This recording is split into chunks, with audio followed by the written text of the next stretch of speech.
नमस्कार दोस्तों, आज मैं अजा एकादशी व्रत कथा लेकर के आई हूँ। कथा को अंत तक जरूर सुनिएगा। पौराणिक काल में भगवान श्री राम के वंश में अयोध्या नगरी में एक चक्रवर्ती राजा हरिश्चंद्र नाम के एक राजा हुए थे। राजा अपनी सत्यनिष्ठा और ईमानदारी के लिए प्रसिद्ध थे। एक बार देवताओं ने इनकी परीक्षा लेने की योजना बनाई। राजा ने स्वप्न में देखा कि ऋषि विश्वामित्र को उन्होंने अपना राजपाट दान कर दिया।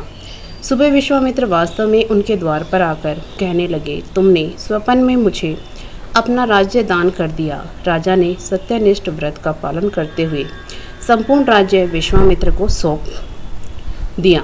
दान के लिए दक्षिणा चुकाने हेतु राजा हरिश्चंद्र को पूर्व जन्म के कर्म फल के कारण पत्नी, बेटा एवं खुद को बेचना पड़ा।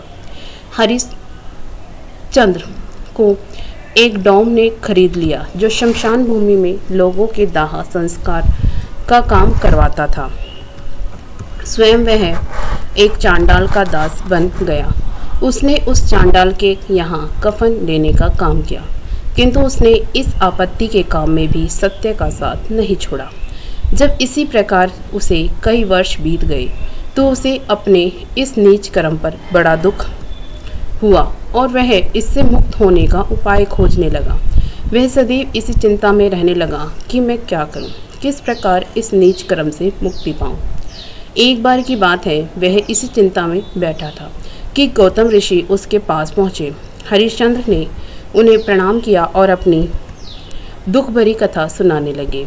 राजा हरिश्चंद्र की दुख भरी कहानी सुनकर महर्षि गौतम भी अत्यंत दुखी हुए और उन्होंने राजा से कहा, हे राजन, भादो मास की कृष्ण पक्ष की एकादशी का नाम अजा है। तुम उस एकादशी का विधान पूर्वक व्रत करो तथा रात्रि को जागरण करो, इससे तुम्हारे सभी पाप नष्ट हो जाएंगे। महर्षि गौतम इतना कहकर आलोक हो गए। अजा नाम की एकादशी आने पर राजा हरिश्चंद्र ने महर्षि के कहे अनुसार विधान पूर्वक उपवास तथा रात्रि जागरण किया। इस व्रत के प्रभाव से राजा के सभी पाप नष्ट हो गए। उस समय स्वर्ग में नगाड़े बजने लगे तथा पुष्पों की वर्षा होने लगी। उन्होंने अपने सामने ब्रह्मा, विष्णु, महेश तथा देवेंद्र आदि देवताओं को खड़ा पाया। उन्होंने अपने मृतक पुत्र को जीवित तथा अपनी पत्नी को राजसी वस्त्र तथा आभूषणों से परिपूर्ण देखा। व्रत के प्रभाव से राजा को पुनः अपने राज्य की प्राप्ति हुई। वास्तव में एक ऋषि ने राजा की परीक्षा लेने के लिए यह सब कौतुक किया था, परंतु अजा एकादशी के व्रत के प्रभाव से ऋषि द्वारा रची गई सारी माया समाप्त हो गई और अंत समय में हरिश्चंद्र अपने परिवार सहित स्वर्गलोक को गया। हे राजन, यह सब अजा एकादशी के व्रत का प्रभाव था।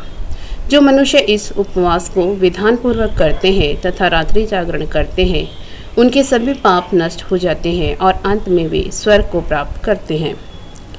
इस एकादशी व्रत की कथा के श्रवण मात्र से ही अश्वमेध यज्ञ के फल की प्राप्ति हो जाती है। जय श्री हरि। आपको ये कथा पसंद आई तो वीडियो को लाइक ज़रूर करिएगा। चैनल पर नए हो तो चैनल को सब्सक्राइब भी ज़रूर करिएगा और कमेंट बॉक्स में जय श्री हरि जरूर लिखिएगा। धन्यवाद।